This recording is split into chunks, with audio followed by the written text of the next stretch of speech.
Welcome to Leader, the podcast where we delve into the heart of leadership and education, exploring the journeys and practices of those shaping the future for Black and Brown students in charter schools. I'm your host, Darryl Cobb, president of the Charter School Growth Fund. In each episode, we sit down with exceptional leaders from the charter school community, unpacking not only their successes, but also the profound personal stories that compel them to lead. Our conversations aim to surface actionable insights and highlight what it takes to build a great school. Whether you're an educator, a leader, or someone passionate about the transformative power of education, there's something here for you. Let's discover together what makes these leaders tick, the challenges they've overcome, and the wisdom they've gained. Hello, and welcome to another episode of Leader to Leader, the podcast where we get the opportunity to sit with and understand the stories, the motivations, and the hopes and dreams of some of the greatest leaders in the charter school community. I'm your host, Darryl Cobb, and today we have my great friend, Jamar McKneely, who I've known for a decade plus now. Yes. And so thank you for coming up and being willing to join us. It's a pleasure to be here. Yeah, I'm excited about this, beyond excited about this conversation.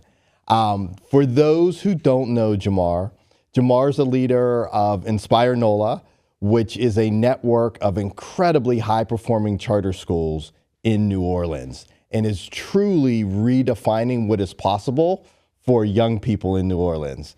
So Jamar, we're gonna get deep into your story, deep into what makes InspireNOLA special, deep into your unique role in the NOLA story. But for our audience who may be unfamiliar, why don't you just give them like the stats and the overview of who is InspireNOLA, what do you do, and don't forget, I know the last graduating class, you all had some amazing outcomes for young people. So why don't we start there, and then we'll go backwards and dive into your story. InspireNOLA Charter Schools was founded in 2013. We founded under the aspect of how do we improve the educational landscape for Black and Brown students in New Orleans? We started with 1,300 students. Now we are 6,000 students. Staff, we started with 118. Now we're roughly 693. We've been building each and every single year to make sure all of our students, especially Black and Brown students, have the best possible outcomes for our city. Right now, all of our schools are the top performing schools in New Orleans. We have the highest parent demand, but it doesn't tell the true story of who we are. You see, when it comes to InspireNOLA Charter Schools, we're community-based. We're all into our community. We're all into our neighborhoods. We're making sure that we're transitioning the landscape of not only what education could be, but what are the opportunities that our students are seeing throughout our city in New Orleans. For us, it's about the advocacy of making sure every single community can provide for our students, make sure our city officials understand that our students are important, but making sure that as we look at our theme this year, Inspire the City, that we're doing the best to make sure none of our students fall victim to gun violence, although we just recently lost a student. All of our students have great opportunities where they can be the best individuals that they can be. So when I have this conversation, when I talk about InspireNOLA, it's about how are we transforming a city like New Orleans to be the best city that it can be, to love our students and provide those type of opportunities. Wow, that is inspiring. Let's go. And we gotta start at the beginning. Before we get into your story, last year, your graduating class, right? You just talked about how beautiful a job you all are doing and trying to inspire young people in the city. I want you to brag on your graduating class from last year a little bit. Well, tell us about those outcomes. Well, before I can brag on the students, I got to brag on my teachers first. Okay, right? that's fair. These people are some exceptional individuals. The leadership are focused, they're energized to make sure that we're following our mission. But when I get to our students, there are some exceptional students each and every single day that we have the opportunity to work with. One thing we realize every single day is that our parents are giving us the best that they have. That's right. And when those students walk through our schools, it's important that we educate them, reach them, and love them like a way that they've never been loved before.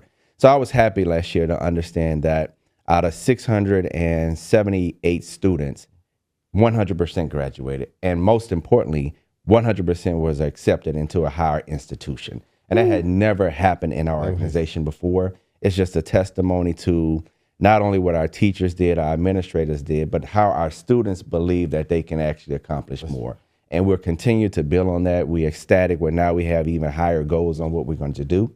But it's important to understand to our community and for our listening audience that our students can do this, right? That That's our right. students, That's right. especially when I see how many students that we have that are black and brown, like we're an organization that's 98.9% black and brown. So when I see the naysayers say we can't, but they do. Right. When I see the community doubt, but we succeed, that gets me motivated even in this conversation to be ready to fight for more. Amen, brother. Amen. Let's go. 100%. Can't argue with that. Can't argue with that. Can't argue with but that. They try to deny it. The naysayers always try to fight it, but our students are showing what can actually be accomplished. Wow. And that's amazing that y'all are creating an envelope where that can happen for young people. We're trying. That's right. That's right. All right. So let's go. We're going to come back to what is the kind of secret ingredients in the mix of that. But let's go all the way back to you as a young person. Tell us where you grew up and a little bit about how that put roots in you to do what you're doing today. You know, it's something I often don't talk about because sometimes when you see what you had and what you lost, it's a hard conversation to actually always discuss. Although I always understood what love was for my family, I didn't see love in my community. I didn't see love from the aspect of what it meant to have the embrace of home and community and school tie itself together. So it was difficult in many different ways as a young individual to find my way of how I was going to make my impact or how I was going to develop into a young man to do some of the things I'm doing now. So average student who wanted... Where'd you grow up? I grew up in Baton Rouge with my grandmother. My parents were working. My parents every single day would drop me off at my grandmother's house with all of my cousins. She was the nurturer. She was the provider. She was the support system. And then my parents picked us back up and they showed us even more love. So started off in Baton Rouge, moved to Baker. My young years, but were between Baton Rouge and Baker. Went to probably the greatest HBCU out there, Southern University. All right. I found more love at Southern, not only with my family, but my community. Although you're a Kappa and we uplift the Kappas, I pledged the best fraternity around, which Alpha Phi Alpha Fraternity Incorporated. And I think it's nice that you believe that. You know, we often say that, right? We often say that. A lot of great men, but Alpha just has more, right? So it's just important to look at it from that perspective. But I think that's where I really hit my stride. I was surrounded by a lot of individuals who understood what college believed, because college for me was just a social aspect, social experiment. I enjoyed it. I had some wonderful times, but they were more focused than what I was. They were undetermined to not only graduate, but make an impact. And I think for me, that was the first time that I actually saw peers like myself wanting to do more, because I had lost so much in high school. Like I can remember seeing some of my friends being killed in high school that stuck with me, that forces me to do some of the work that I do now. But I didn't see that aspect of trauma. I didn't see that aspect of negativity. I didn't see that aspect of depression. What I saw was individuals who were inspired within themselves to want more and do more. So it impacted me like never before, that when I actually graduated, education was not what I wanted to do. I didn't see it as my calling. I started working in finance, but I found myself always being called to it. I found myself always wanted to be a mentor. So I can remember sitting in my financial cubicle, and one day I just left and I went to New Orleans and applied to be a teacher. So that started off my journey in education. Like I just literally just left my desk, went to New Orleans, went to a district school, because back then I didn't know what a charter was. And it's ironic that I'm sitting talking about to the Charter School Growth Fund when you didn't have no clue what charters were. And we'll get into that on how I learned about charters. But I just wanted to be a teacher, and I just wanted to impact students and work with students and talk about how powerful education can be. I want to stick in that moment for a second. You followed a calling. I followed a calling. You followed a calling. That takes a lot of guts to follow a calling. I think there's a lot of people out there who are listening to this who may feel stuck in whether it's finance or whatever they're doing, and they don't have they don't know how to follow the calling. They may feel it pulling, but they don't know how to take the steps from where they are to get to where they're supposed to be. Tell me about how you, like, what was that moment? And then how did you get to teaching? How did you walk into the fulfillment of the calling that had been placed upon you? Well, one thing we both know is fear is a determinant for everything, right? That's Once right. you have that fear, it stops you from unlocking what your brain or what your passion can actually accomplish. For me, coming from certain circumstances, I was never fearful of just losing it all or just throwing in a towel and just saying I was going to go for it.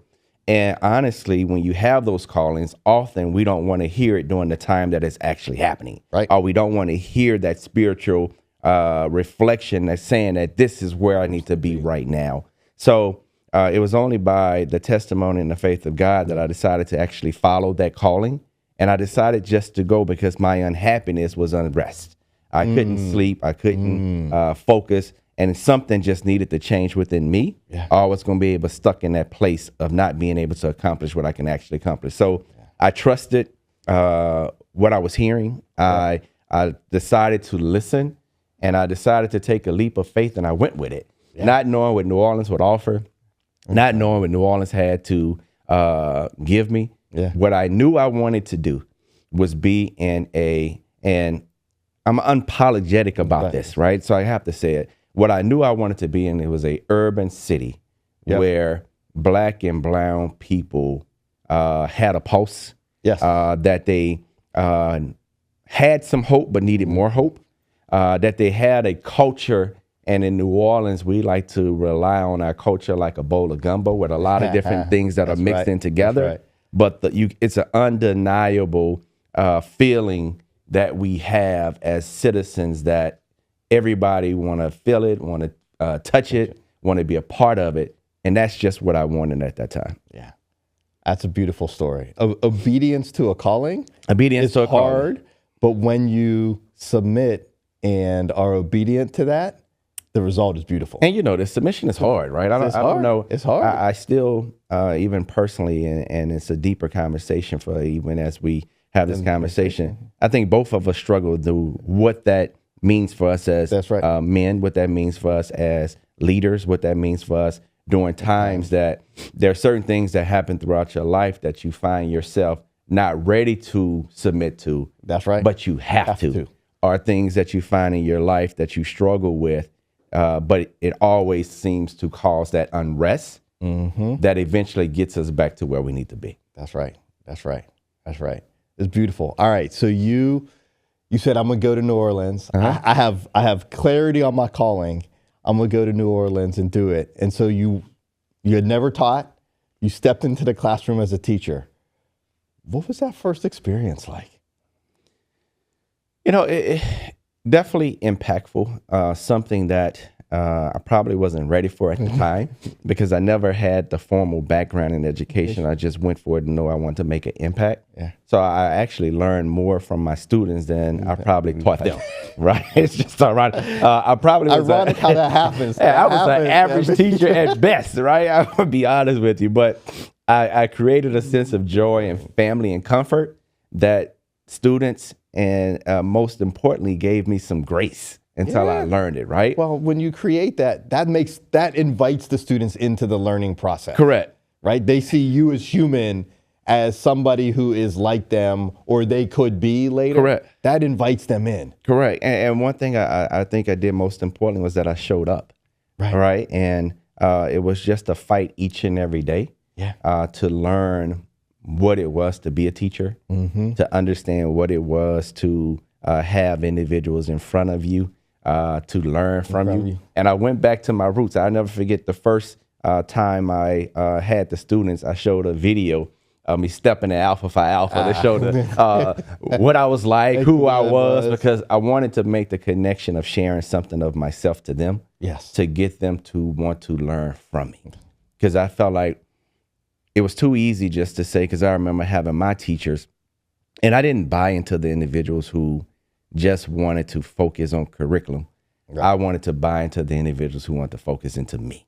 Yes. And when they were able to reach me, then I was ready to learn from them. That's right. But as long as I just wanted to focus on curriculum or focus on academics, I wasn't going to reach them at all. That's right. How about you? When did you become a teacher? Were you ever a teacher?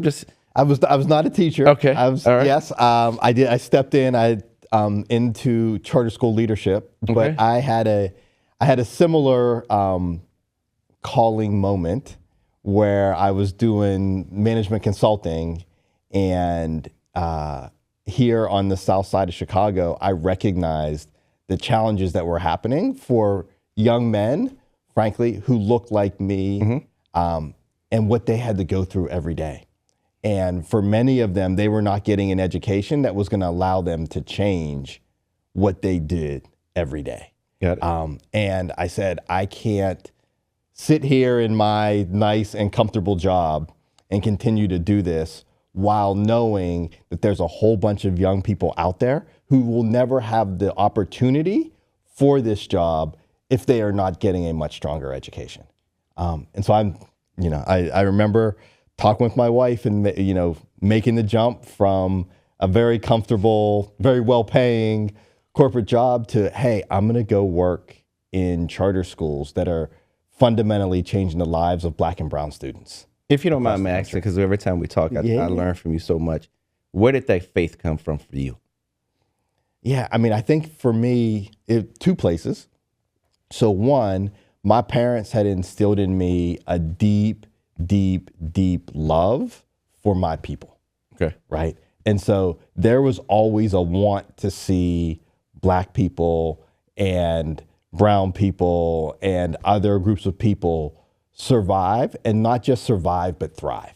Got it. Right. My parents always said, you have been gifted a lot of things, and it is your responsibility. We all hear this with, kind of great privilege comes great responsibility, Correct. but you have a responsibility. And so that's one.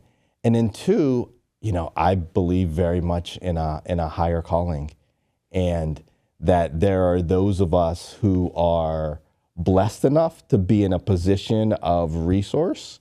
And it is our job and our duty in life to ensure that we're taking that and identifying people who don't have access to those same privileges and bringing what we have to them. Got it. Right. And that's how I wanted to live my life. Got it. That's how I live my life today. That's why I'm at the Growth Fund. Got it. Today. I get to do that. I definitely understand. Yeah. When I look at your journey, when I met you in 2013, I saw a visual of excellence. And I'm giving kudos on that. Or even when I think Thank you about for that. this, I saw an individual who personally wanted me to be more.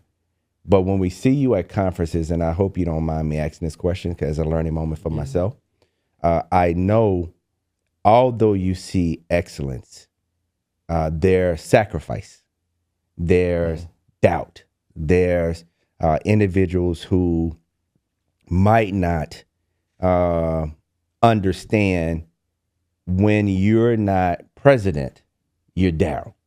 That's right. And you still, as a person of excellence, Black male, have internal aspects that you also work through. Yeah.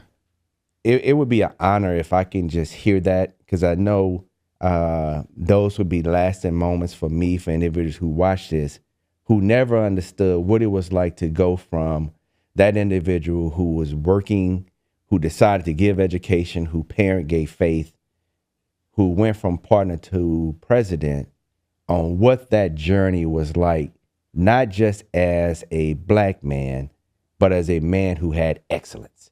So if I can just hear that from you on just when you're not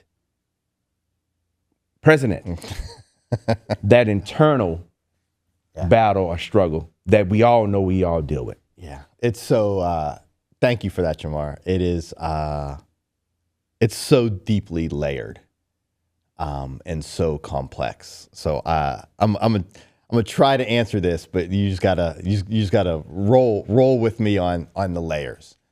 I grew up in a predominantly all white area, and from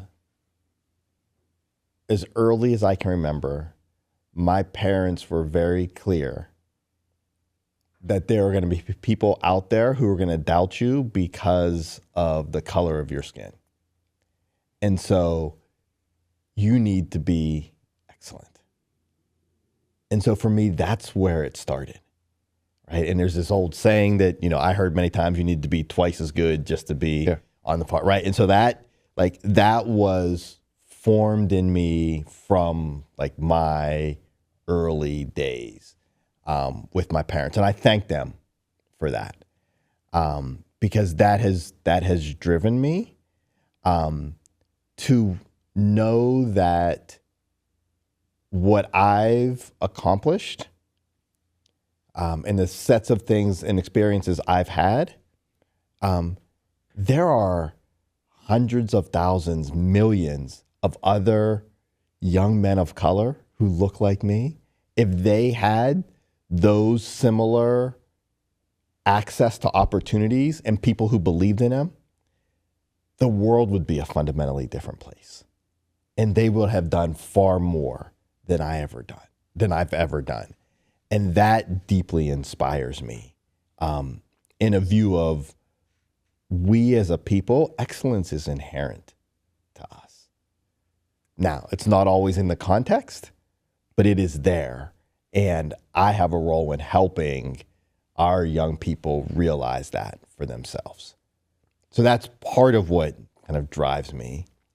Another part of what drives me, and it's funny to talk about this in the context of excellence, is failure.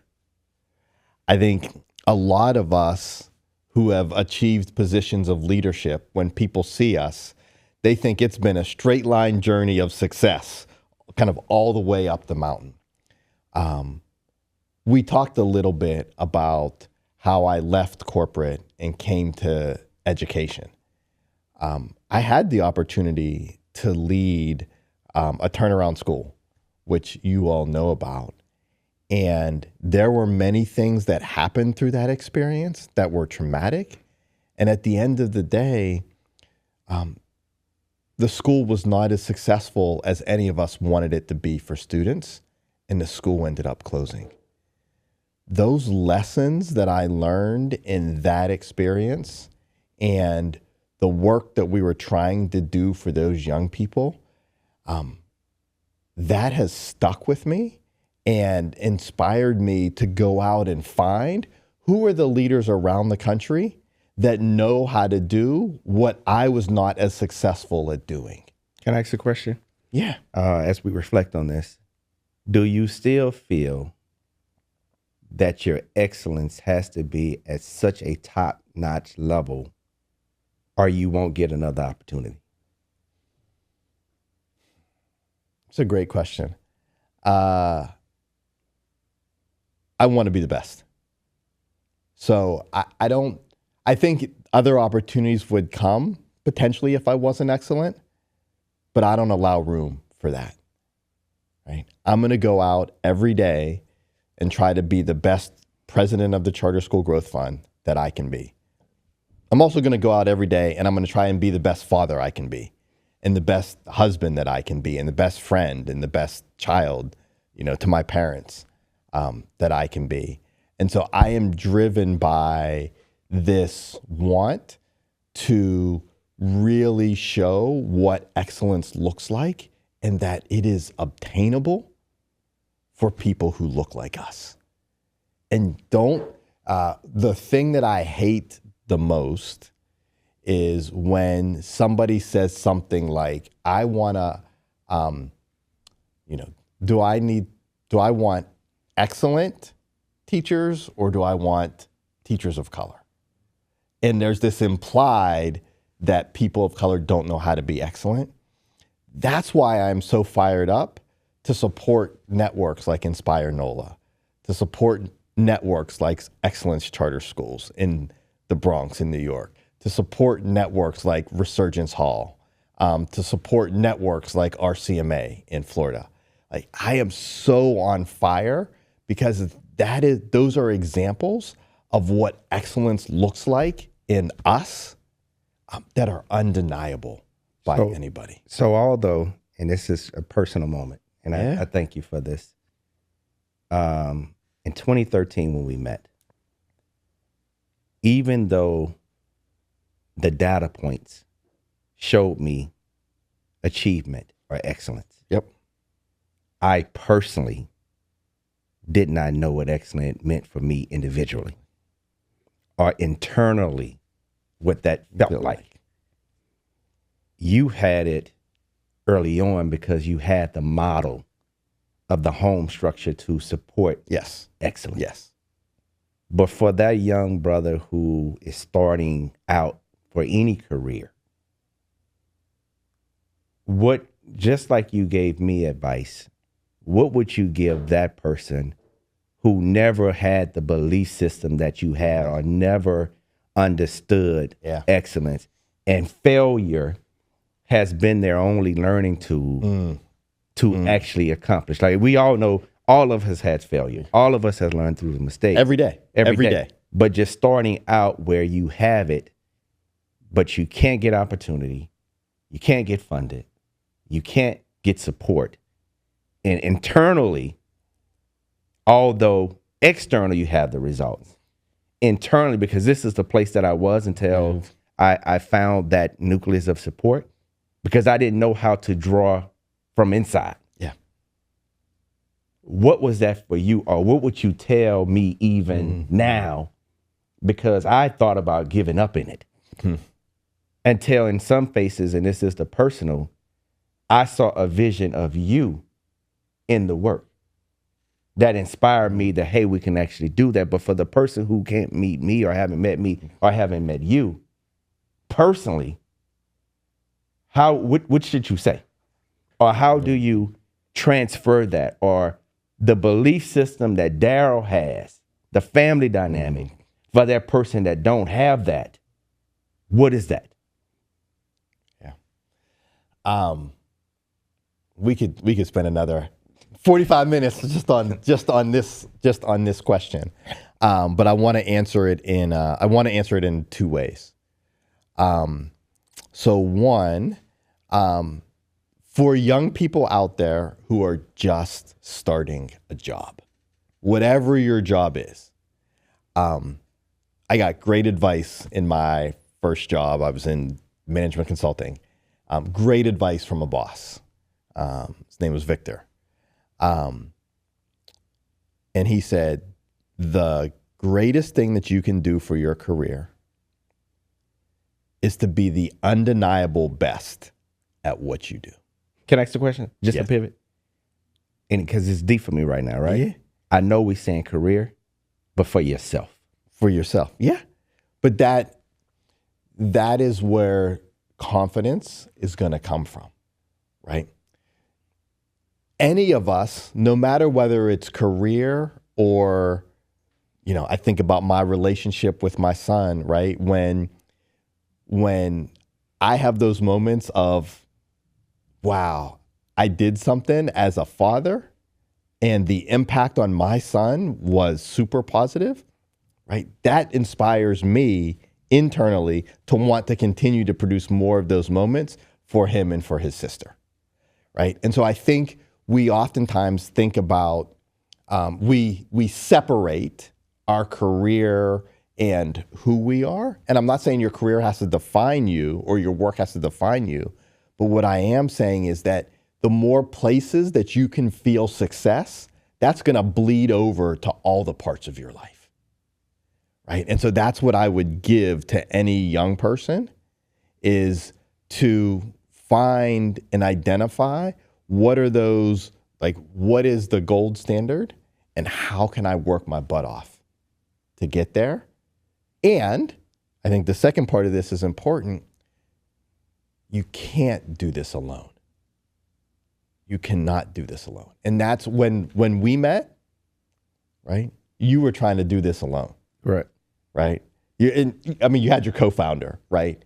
But I could see in you that you were trying to do this alone. Part of what I had the privilege to start at the Growth Fund was finding a bunch of people who were trying to do this alone and who were great at what they were doing and bring them into community.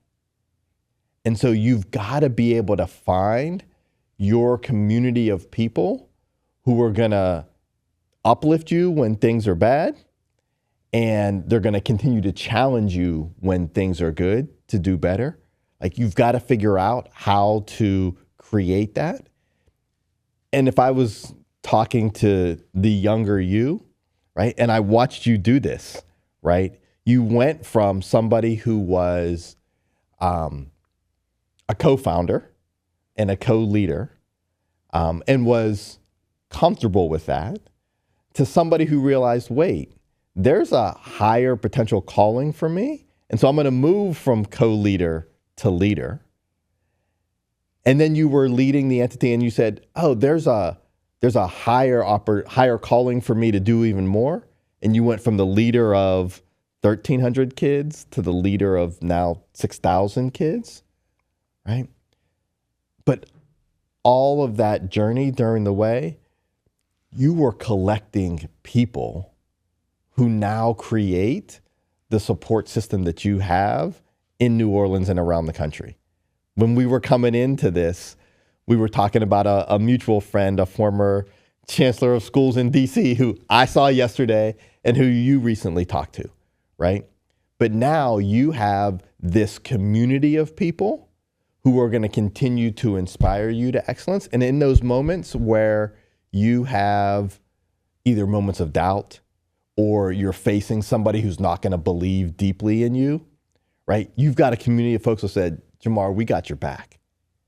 And Jamar, you need to keep rolling. And you've built this nationally, and you've built this in New Orleans. Inspire the city would be a great slogan. And if you were just a single school in New Orleans, that would be like a raindrop falling. But because you are InspireNOLA and because of all of the connectivity that you've built in New Orleans, when you say inspire the city, that roars like thunder in New Orleans, right? And so many young people don't realize the power of building those connections and those networks. And here's the thing that I didn't know as a young person. If you reach out, if a young person reaches out to you, you're going to respond. If a young person reaches out to me, I'm going to respond. So don't see people who you may think are excellent and think that they are untouchable or they have everything together. We don't, and we would love nothing more than to continue to build our respective villages of people who are trying to do the things that are going to fundamentally change what's happening in our communities. All right, let's fast forward. So you're a teacher. Mm-hmm. Let's fast forward to how you learned about charter schools. Wow.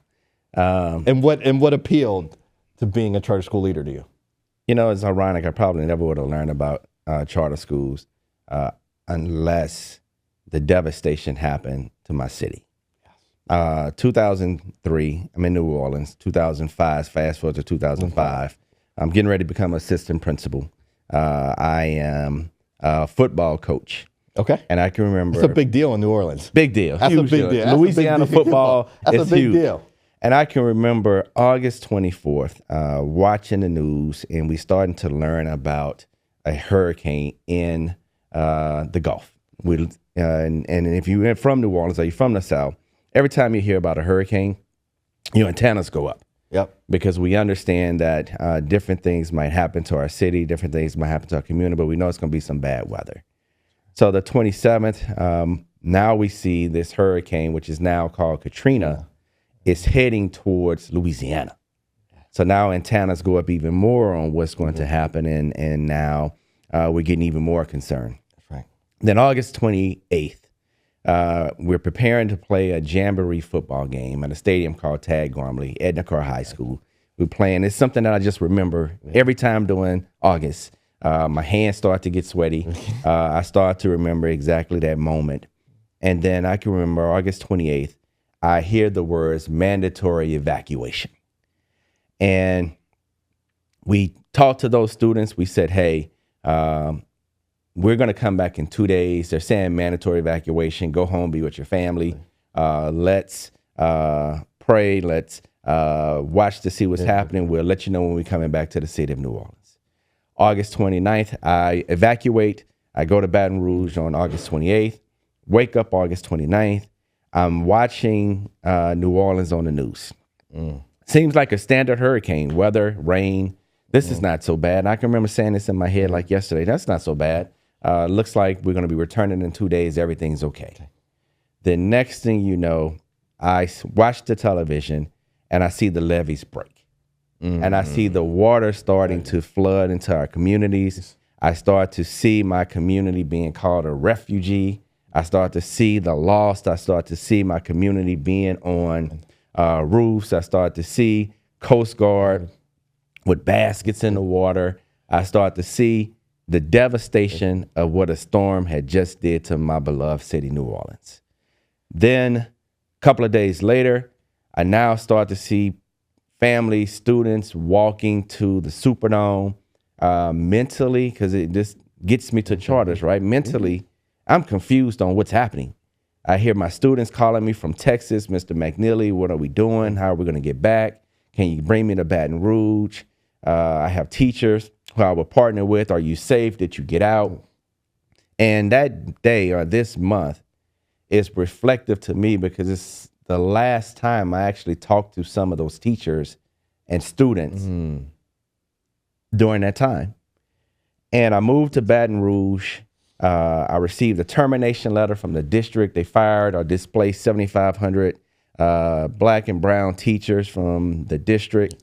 I started teaching in Baton Rouge just because I wanted to be at a school that I thought, even my hands get sweaty even now talking about it, right? Yeah, I can see because I wanted to work with some of the students who were in Baton Rouge who might have been at my school, but had went through the same devastation, the same trauma that all of us had went through. Yeah. So I started teaching in Baton Rouge, started talking to some of the students on the telephone, some students in Minnesota, some students in Atlanta, students in California. And the only thing you hear is, I want to come back to New Orleans. Or if they could not get back to New Orleans, can I come to Baton Rouge to be closer to where other students were, closer to you, which meant that they just wanted to be closer to Baton Rouge. That's right. So I started teaching in Baton Rouge, taught to Baton Rouge for the rest of the year to May. And then I received a phone call from my former principal asking me to come back to the same school I was at during Katrina, Edna Kerr High School. And it was the first time ever I had heard the terminology charter, because we went from a 100% district to now we have charter schools in the city of New Orleans. And honestly, I didn't care. I didn't care if it was a district. I didn't care if it was a charter. Yeah. I didn't care if it was a private. I didn't even have a place to stay. I just wanted to come back to New Orleans. So if it had to be a charter, I'm going to work in charters. So that fall, I started working at a charter network called Algiers Charter School, which happened to be the network that actually had my former high school, Edna Kerr High School. And for me, it was just getting back. So for the first couple of months in this new land called Charter, I drove every single day from Baton Rouge to New Orleans just to work in my school. Then, and that was roughly around 80 minutes in the morning time. Yep. Where I would wake up at 5.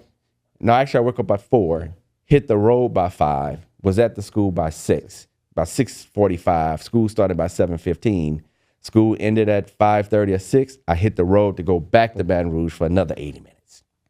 And then, ironically, I had the opportunity to live in a FEMA trailer. So around October, I moved to a FEMA trailer to just work at this school, which was now a charter school. So to your original question, that's how I learned about charters. Okay. That's how I experienced charters. But in New Orleans, we didn't care what it was. Like if you was back, we was a school. It was school. It was home. It was what we knew. And I was happy or fortunate just to be one of the individuals who were first to return, and it had to be in a charter school. And if this is what it had to be, then that's what it was going to be. Got it. So we're sitting here now, 20 years from the devastation of Katrina. How are you and your team at InspireNOLA, and we'll continue on the journey and how you got to InspireNOLA, but how are you and your team and your community reflecting on all that was Katrina and all that has been birthed beautifully post-Katrina in your city right now? Well, we started an initiative called Inspire the City. this year. That's our theme, our mantra that we're rallying around to make sure that our city officials, our community, our teachers understand that our students deserve more. Yeah. And personally, it's a deep reflection for me. I don't like the fact of how I see how my city has changed. And when I look at that, when I look at income rates for families that I'm serving, when I look at opportunities for our kids, when I think about places we can take our kids, when I think about the businesses of our community, especially Black businesses, when I look at how now in my city, 20 years later, even more families have been priced out of living in our city, that I want more. I want our city to be inspired to give the students more because we lost so much 20 years ago. So we demand more now. We should have the opportunities for more. Like if I'm giving 100% graduation rate, if all kids have the opportunity to go to college, but they can't come back to my city to live, I have an issue with that. That's right. And I'm starting to take it more personal, even as we have elections now for the next candidates, because during Katrina, there was a lot talking about New Orleans is the place that people love. New Orleans is the place that people care about, but forgot about the city. And now, for me, I see the reflection of how CARE might have forgot about its people. Yeah. So it's time for a new sense of inspiration. It's time for a new wave of excitement, because, and as we talk about this, and it's starting to get personal for me, so many people came right after Katrina. That's right. But now 20 years later, so many people have left. So now and one of the teachers always said it to me, or one of the leaders who on my board now said, McKneely, all these people gonna come in now because we got an infusion of money. But when the money's gone, it's gonna be left to the locals who look like you to repair what's left because they done took so much.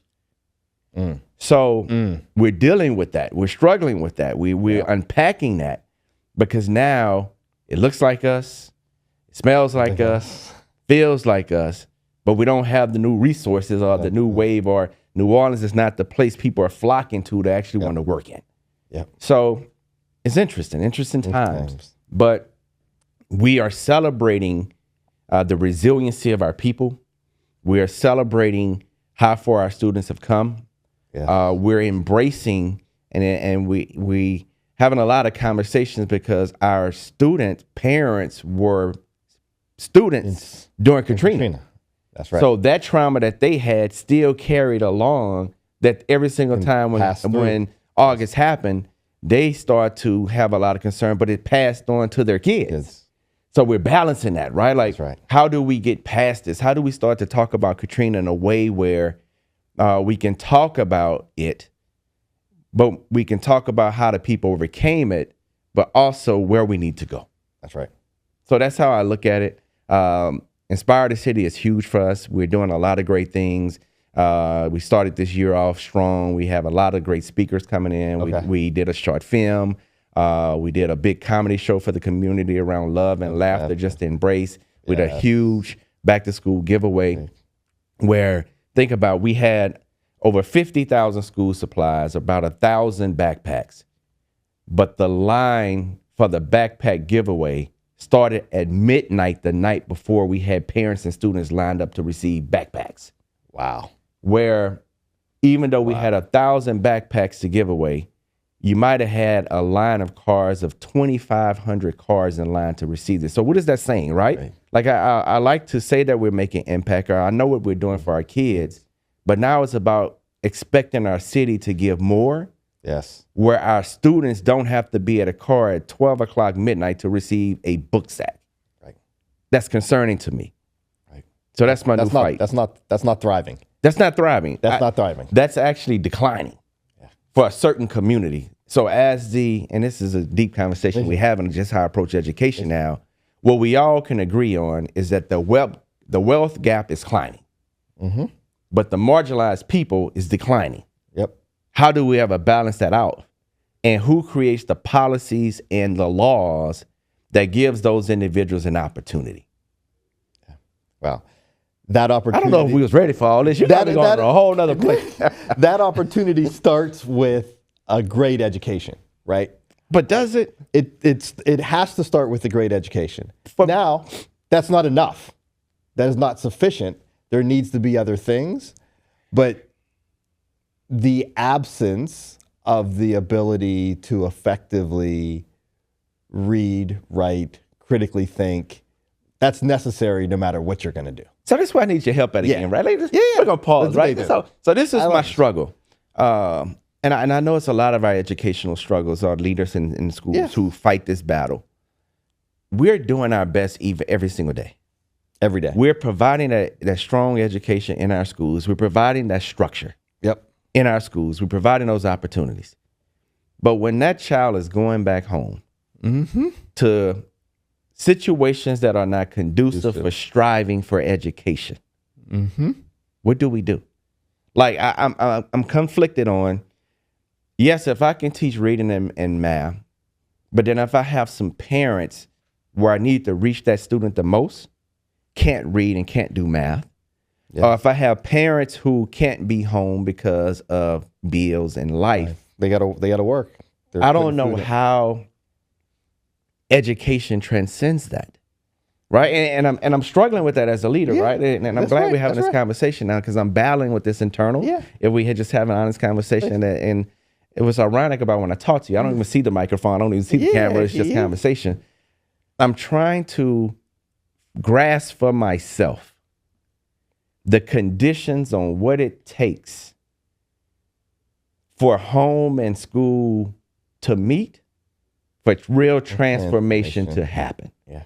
So I don't know how you look at that. Like we're fortunate to be in a position to provide those opportunities, but for so many families that we serve, they don't have that possibility of hope because education failed them. So I guess I'm asking you just in conversation, like, how do you see it? Because you see it from so many lenses and so many different places on how we work with those homes or what's needed or we need to provide in those homes to transform as well. I mean, I think what you are pointing out is not, it is a problem that the education system faces because the young people who, as you said, the parents are bringing us their best young people every day. And it is our job and our responsibility to do the best we can with them. And we all know that education doesn't exist in a vacuum, right? You can't say to a young person or to a teacher or to anybody, like, okay, put everything else aside and we're going to educate you today. And then after you leave the school building, then pick up all the other stuff. And I think one of our biggest problems in society is we have isolated all of the various things that are necessary to have a thriving community and a thriving young person into their own elements. So education is detached from housing. Education is detached from largely some of the other social programs and the fabric that is necessary to help a young person reach a thriving life. In too many places, economic opportunities, you talked about how when the money left New Orleans, people left. Too oftentimes, economic opportunities are not explicitly tied to the education system of a local area, right? I know you all are doing things around getting your young people certificates so that if they choose not to go to college but want to go straight to work, they're going into high demand careers with skills that will help them be ready. Not every education system is doing that. And so I think there exists this intricacy of a web that is necessary to truly help young people get from where they are to the point that they're living the thriving life that is the embodiment of who they want to be and what they want to do. I think as I reflect on one of my struggles, even when I hear the graduation rates and when I hear what we're doing for college, even if I'm at 100% graduation, 100% college acceptance, but my kids don't graduate and still live in poverty, then I don't know what I've done. That's right. And I think that's as much as we like to tout our leadership or look at our leadership, I guess as I look at my personal leadership, I've often found myself doubting the accomplishments because I'm not seeing it. And I'm just sharing with you, right? Yeah. I'm not seeing it transfer to the people I want to serve the most. Yeah. And I guess that's the struggle mentally that I still fight with, to understand where the true change or when the true change comes. Yeah. And if I look at, and I'm going back to the median income gaps, when I look at They're growing. They're growing. how many students, like we're an organization that's 99.9, we're 100 and probably 100.8 free and reduced lunch, right? I mean, I'm just, it is what it is. And I'm just not seeing that change fast enough that I don't know in my lifespan if I ever see it, just based on how long or how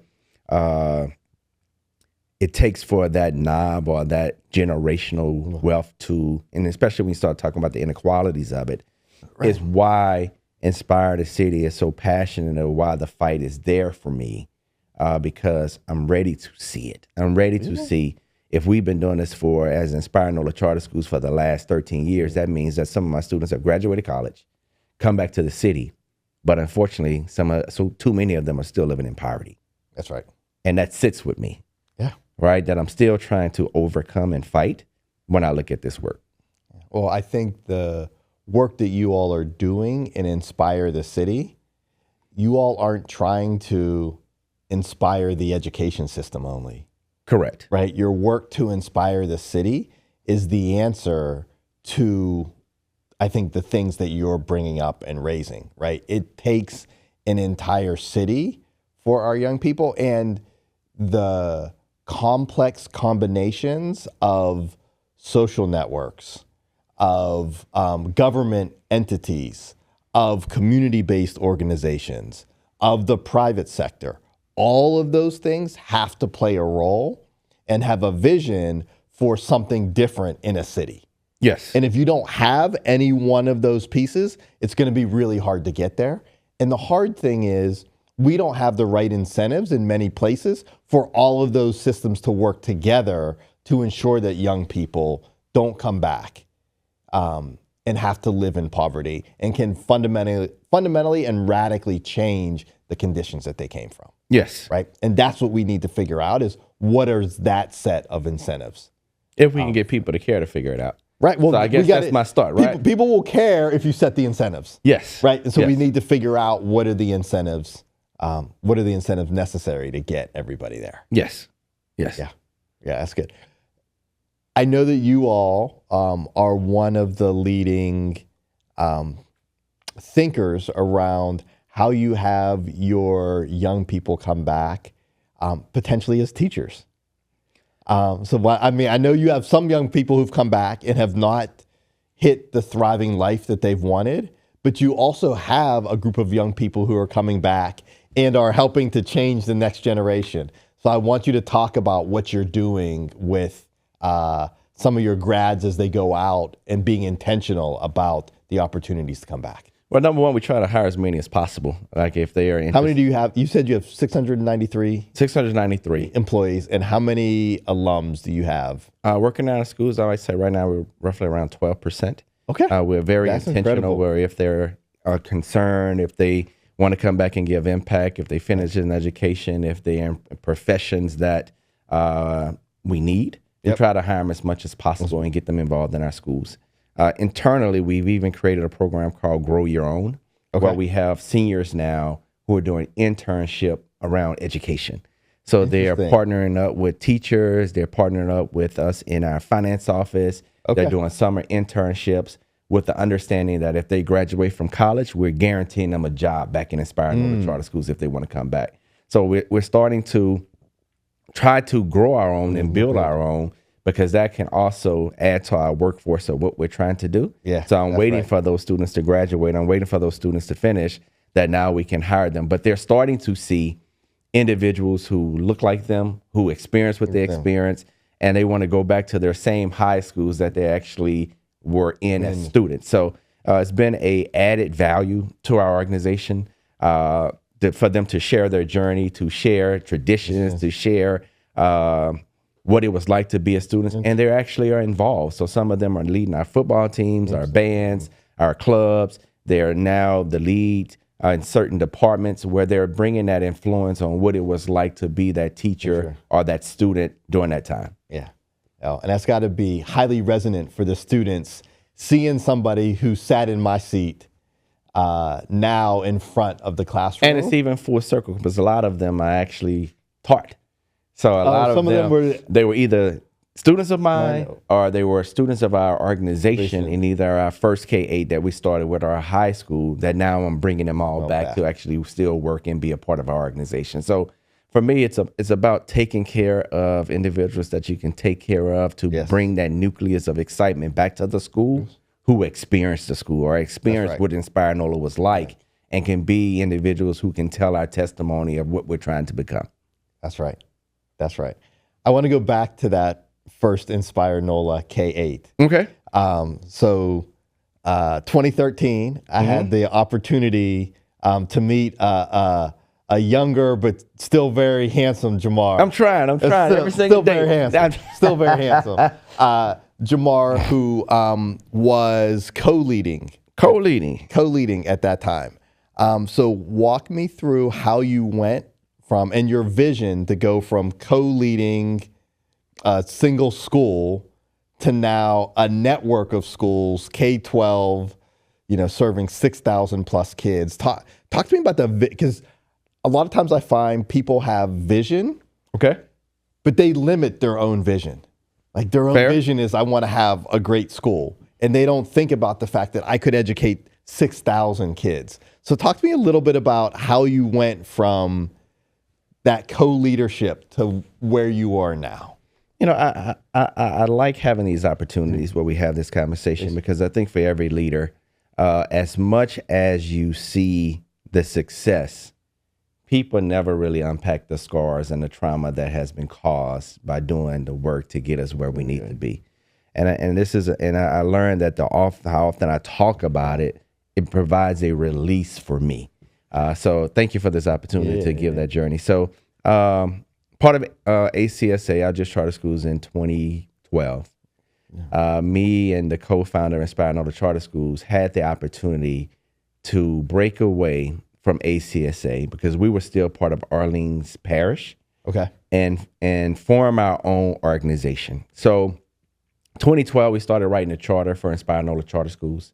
It was the combination of two high-performing schools, Alice Hart Charter Schools as well as Edna Carr. And it's ironic how full circle life is because I started teaching at Edna Carr High School. I became assistant principal at Edna Carr High School. Then I left Edna Carr High School, became principal of Alice Hart in 2009. And then 2013, who would have ever thought that I have the opportunity to write a charter which included the two schools that were about my whole journey in education in New Orleans. So me and the co-founder aligned on what the organization should be, what we should form, how we should develop, because we were two performing schools. We started InspireNOLA Charter Schools. I was in a portable campus because my school was being rebuilt. He was in the foundation campus. And we wrote the charter around the understanding that every child in New Orleans, regardless of zip code, regardless of financial background, deserve the opportunity to have the same academic outcomes, experiences, and exposure that our two schools had the opportunity to do. And that's around the time that we met. That's right. And before your role now, you were going across the country to find organizations to potentially partner with. That's right. And couldn't partner at the time because we were co-founded, and you were looking for organizations to be a part of the seed fund. So for those individuals who don't believe in the power of seed, the power of what individuals of color can do if found with the right resources. You're missing because you guys are definitely setting a bar and trend to do this. So definitely kudos to you and your team. Thank you. Your mission for starting that, Sonda for empowering that and leading that. You're definitely making a difference and taking it to a new height to give individuals an opportunity to have a chance. But ironically, during that time, based on what different groups were looking for, they couldn't make investments into us. They were looking for organizations that were more defined into who the leadership were, what the leadership looked like, and how things were going. And this was a struggle for me because I don't know why I always find myself in this place, Darryl, but I just do. I look at the world from a sense of we're not living in the 60s anymore, although the practices still resemble that. So I believe that one of the struggles, and I'm taking this back again, after Katrina, one of the most damaging things that happened to our city was when we came back of charters, a lot of the organizations, a lot of the narrative around the people that were there leading the schools did not resemble us. So we were not the cool kids. We were not, they're gonna get mad at me when I say this, right? So we were not Speak your truth. looked upon as the individuals who can lead schools in the new model and have success, or whatever it was that was the mantra of charter schools before. We didn't have an understanding of that because we were just Orleans public teachers, educators, that we didn't understand what it meant to be the word that was the charge up the hill word before. And I'm just going to say it, a reform. We was everything reform was not supposed to be in InspireNOLA Charter Schools. We were traditional educators. Although we were high performing, we didn't fit the model. And even when my co-founder, who happens to be white, who was my principal, decided to allow me to be the leader, that caused even more challenges. Now you got a young black male over a charter network. What does he know? Right now, what was crazy about it, and I remember having this conversation with you during that time in 2013, and this is an opportunity to give other organizations some hope that even though our performance was higher than some of my colleagues, we didn't look right, right? Or we couldn't expand. Or my favorite word was back then, we got to vet you a little bit more, right? Or I got to understand, if I give y'all this funding, although you've had numerous years of education, that you wouldn't just blow it, or you just would do the right thing. And what ended up happening was we had the opportunity, and I cannot thank you enough for being the first individual, as well as another partner, Charter School Growth Fund, Eric Chan, and Kevin, who was there, who decided to take a strategic, and some people would say risk, but chance on us. It wasn't risk because y'all had receipts. We had receipts, but I think what happens, and we're getting so deep in this conversation, that although even for charter leaders who are doing it now, and this is my concern, because we've been doing it for 13 years, I've been in education over 20 years. Although you have the receipts, you're not given the same opportunity because of who you know, what it looks like, what it sounds like, because it's just different. And you have to do so much more, even though you have the receipts, to get even less funding than individuals who don't have the performance you have. And it just mentally, for me, it crushes you. It really impacts you in a way that you never thought it would impact you psychologically, that you got to have a support group and a strong enough belief in your concept to push through.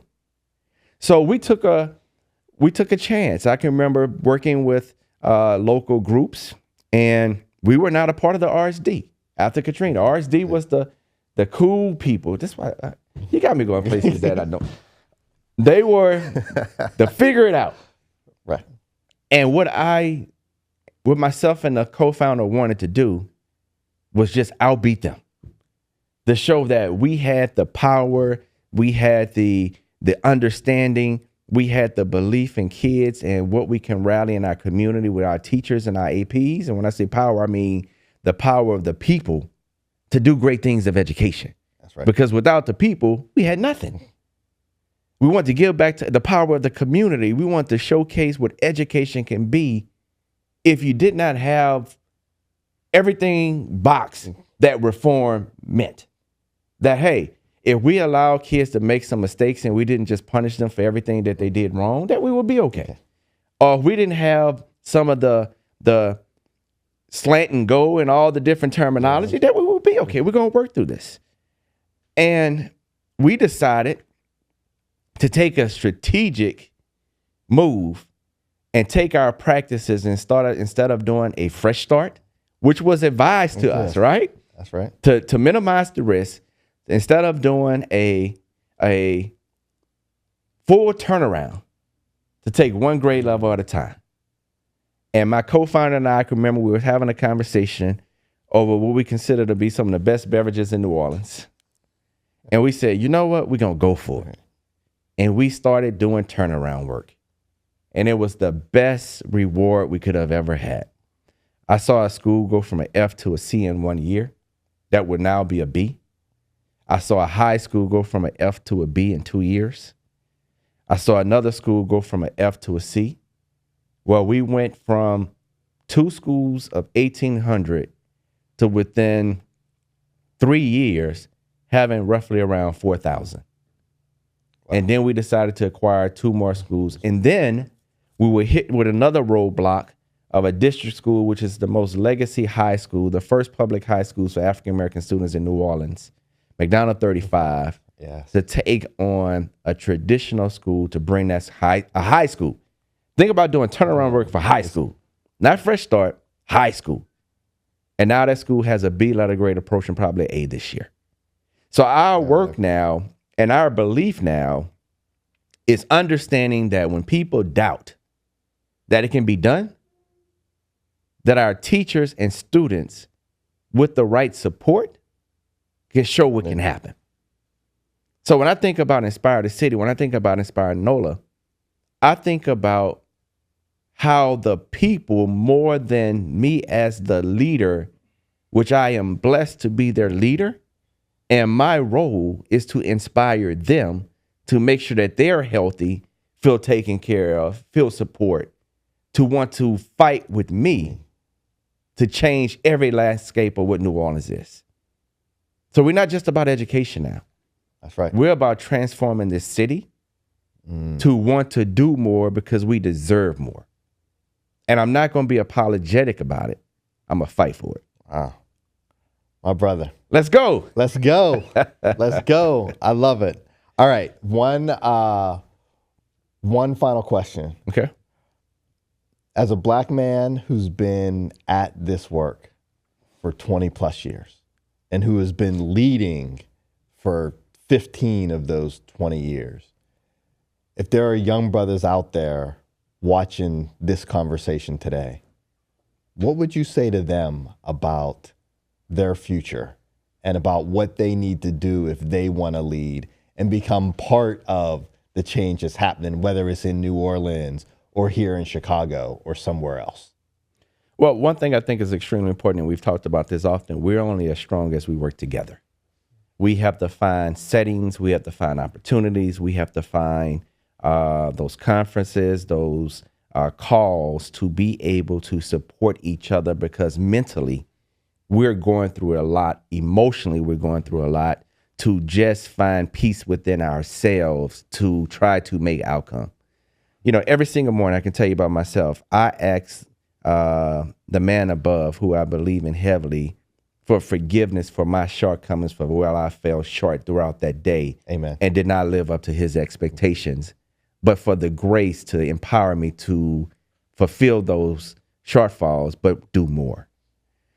and the strength that's needed to carry, that I think often we have to find ways to share best practices.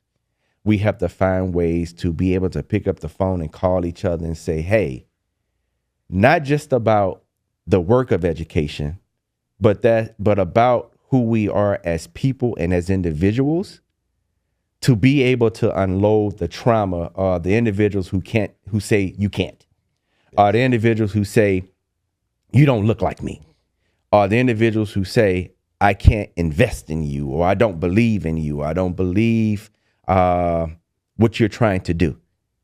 Honestly, I'm even with the success we have, I fight this daily. So if I'm fighting this from my seat and you're fighting this from your seat, just imagine the individuals who have not had the opportunity to do some of the things we've been able to do when you know your own people is questioning you. Yep. We know others are questioning you. Yep. We know people want you to fail and they don't believe that you can do it. So we have to find those times to unpack the trauma first, then strategize on what we can do, and bring in those best practices with individuals who are truly willing to help to better ourselves together. In isolation, we can always be picked off. We can always not share. We can always be in a competitive state. We have to transition from being competitors to advocates of success to win together. So I'm here at any convenient, anytime you call, anytime individuals want to get together just to unpack what we can do, because our community, which I go back to, are that young Black boy who was myself early on, deserve individuals that can pick them up where they don't have to learn from the failures all of us have experienced so far. That's right.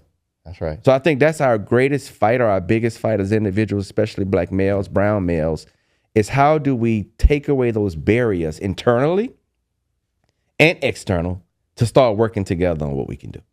All right. Lessons from a Titan. I love it. Right there. Appreciate it, brother. Jamar, thank you so much for coming and sharing with me, sharing with our audience. Always, always a pleasure, my brother. Thank you. All right. Appreciate you. Always. All right.